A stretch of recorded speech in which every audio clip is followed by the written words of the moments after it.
Partenaire dans le monde du foot, la Coupe du Monde 2022 au Qatar n'aurait pas lieu en été, mais en hiver. Alors que la question faisait encore débat il y a quelques jours, la FIFA aurait tranché. Une bonne nouvelle pour les joueurs qui n'auront pas à subir de fortes chaleurs. Mais ce changement de calendrier, s'il est confirmé, risque de poser de nombreux problèmes. Gerson Diar.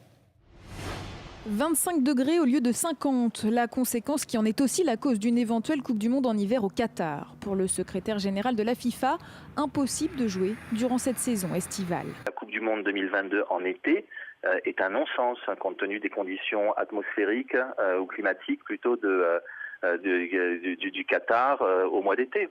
Et la consultation est pour jouer à la Coupe du Monde dans une période qui est plus propice pour jouer au football dans un pays comme le Qatar. Et cette période, elle est plus entre mi-novembre et mi-janvier qu'à toute autre période de l'année. Une période qui pose aussi des problèmes de calendrier. À cette époque-là, par exemple, les clubs européens jouent la Ligue des Champions ou encore se battent pour leur championnat. Tous les calendriers devraient alors être modifiés. On va essayer de construire un calendrier, mais encore une fois, je vous rappelle, il faut quelques précisions. Il faut la précision des dates exactes et il faut la précision, est-ce que c'est un coup pour une fois ou est-ce que c'est un coup pour plusieurs fois? Parce que dans tous les cas de figure, c'est au minimum le calendrier de l'année précédente et le calendrier de l'année suivante de la Coupe du Monde qui doivent être modifiés. Donc ce sont quand même des modifications profondes. Inconvénient également pour les supporters, plus étalés que les vacances de fin d'année, les congés estivaux leur permettent de se déplacer et d'assister à la compétition.